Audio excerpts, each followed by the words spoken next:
नमस्कार दोस्तों, मेरा नाम है सक्षम चौबे। स्वागत है आपका हमारे चैनल सक्षम आयुर्वेदा में।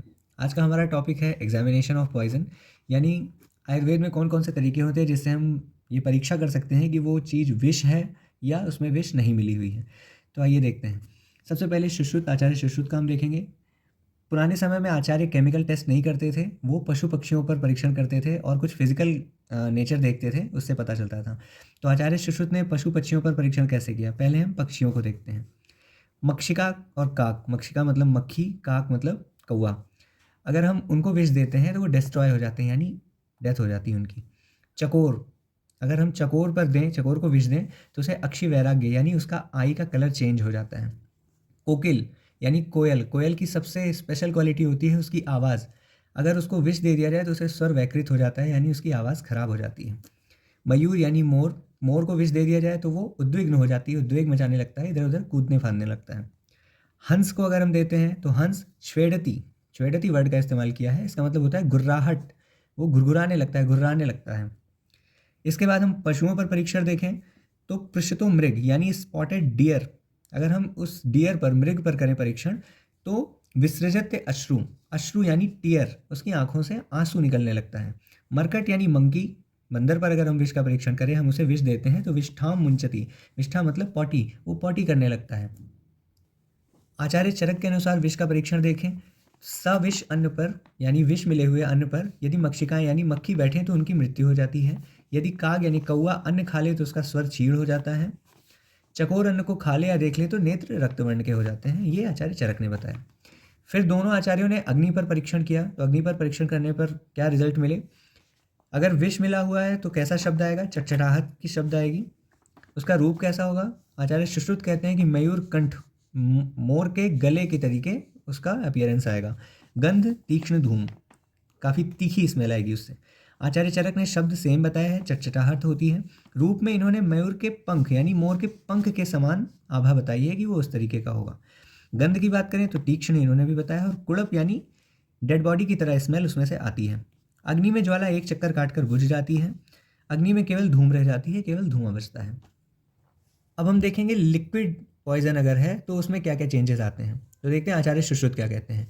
आचार्य सुश्रुत कहते हैं कि उस लिक्विड में बुदबुदाहट यानी बबल्स बनेंगे, और साधारण की भांति कोई प्रतिबिंब, प्रतिबिंब का मतलब हुआ परछाई। हम किसी भी पानी में देखते हैं तो हमारी परछाई बनती है, लेकिन अगर उसमें विष बना हुआ है तो या तो कोई प्रतिबिंब नहीं बनेगा, और अगर बना तो उसका आकार विकृत होगा, उसका शेप एंड साइज एकदम गड़बड़ होगा।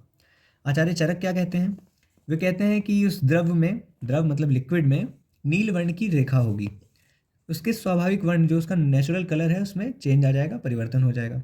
उसमें छाया नहीं दिखेगी या विकृत छाया दिखेगी। और पेय पदार्थ नमक युक्त हो तो फेन का ढेर युक्त दिखाई देगा, उसमें फोथ दिखेगा। अब दोस्तों हमारे आचार्यों ने विषदाता के भी लक्षण बताए हैं। विषदाता यानी कोई व्यक्ति अगर किसी को पॉइजन देके वहाँ से निकल रहा है, चुपके से भाग रहा है, तो उसमें क्या क्या सिम्टम्स देके हम बता सकते हैं कि ये इसी ने विष दिया हुआ है। तो उसमें क्या क्या लक्षण आते हैं। आचार्य सुश्रुत के अनुसार प्रश्न किए जाने पर उत्तर नहीं देता, बोलने की इच्छा व चेष्टा करता हुआ भी घबरा जाता है, व्यर्थ की निरर्थक बातें करता है, मूर्खतापूर्ण बातें करता है, उंगलियों को चटाता रहता है, उसका चेहरा क्लान हो जाता है और वो नखों से कुछ तोड़ता रहता है, बार बार हाथों से बालों को छूता है। ये सारे आचार्य सुश्रुत के अनुसार विषदाता के लक्षण हैं। इसी तरीके से आचार्य चरक ने भी कुछ सिम्टम्स बताए हैं कि विषदाता के क्या क्या लक्षण होंगे। तो वह अत्यंत शंकित होता है, मतलब काफ़ी शंका में रहता है, या तो वो अधिक बोलता है या कम बोलता है। शरीर की कांति नष्ट हो जाती है, उसके चेहरे पे कोई ग्लो नहीं होता, वो डरा हुआ सा होता है। प्रकृति विकारम, उसके स्वभाव में परिवर्तन आता है। अगर आप आज की लाइफ में भी देखें तो ये सारी चीज़ें एप्लीकेबल हैं। अगर कोई व्यक्ति किसी को चुपके से पॉइजन देकर जा रहा है तो ये सारे लक्षण उस व्यक्ति में भी देखे जा सकते हैं। आगे दोस्तों एक विष कन्या का रेफरेंस आता है हमारे शास्त्रों में। विष कन्या क्या होती है। विष कन्या पहले के टाइम पे हुआ करती थी, किसी राजा का दूसरे राजा से बैर होता था तो ऐसी विष कन्याओं को भेजकर वो उन्हें मरवा देते थे। और विष कन्या के लक्षण क्या होते थे, इन्हें जन्म काल से ही विष का सेवन कराया जाता था, उसके कारण उन्हें विष साथ में हो जाता था और वो कन्या विषमय हो जाती थी। उसके अंदर पॉइजन आ जाता था, पर उस पॉइजन क्योंकि थोड़े थोड़े अमाउंट में दिया गया था तो वो उसकी हैबिट बन गई थी, हैबिचुएशन उसको हो गया था। उसके स्पर्श व उच्छ्वास यानी अगर वो टच कर ले या उच्छ्वास, उसको उसका रेस्पिरेशन कोई देख ले तो उससे ही व्यक्ति की मृत्यु हो जाती थी। इस कन्या की परीक्षा कैसे करते थे, कैसे पता चलता कि वो विष कन्या है? तो उसके मस्तक के स्पर्श मात्र से ही पुष्प और पल्लव, सारे फूल पल्लव मुरझा जाते थे। जिस शैया पर, जिस बेड पर वो लेटती थी, उसके खटमल और उसके वस्त्रों के जुएं वगैरह मर जाते थे।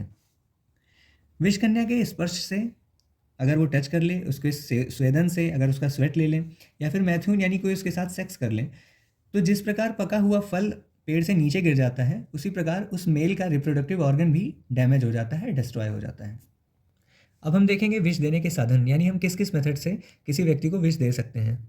तो उसके अन्न में मिला दें, खाने में, पेय में, उसको पानी में मिला के दे दें, उसका अभ्यंग कर दें यानी मालिश करते समय उसको पॉइजन लगा दें, अवलेखन यानी उसकी कंघी में मिला दें, कषाय यानी उसको किसी चीज़ में मिला के पिला दें, परिषेक यानी उसके ऊपर स्प्रिंकल कर दें, उसके माला में, वस्त्र में, उसके बेड यानी शैया पर, उसके आभूषण पर या पादुका या कवच पर अगर हम विष लगा देते हैं, यही सारे विष देने के साधन हो जाते थे। विषाक्त वाष्प के लक्षण क्या होते हैं? हृदय पीड़ा होती है, मतलब हृदय में पीड़ा होगी, शिरोदुख, सर में दर्द होगा, भ्रांत नेत्रत्व, उसके नेत्रों में भ्रांति पैदा हो जाएगी। चिकित्सा देखें तो नस्य और लेप है। विषाक्त अन्न के स्पर्श के लक्षण क्या आते हैं? यदि किसी अन्न में विष मिला हुआ है और हम उसको छू लें तो क्या हो जाता है? पाड़ी दाहम यानी हाथ में जलन होगी, नख शांतम यानी नेल्स में नंबनेस आ जाएगा। इसकी भी चिकित्सा लेप है। तो दोस्तों, इसी के साथ हमारा विष परीक्षण खत्म हुआ। अगर आपको वीडियो पसंद आए तो लाइक करें, शेयर करें, सब्सक्राइब करें। धन्यवाद।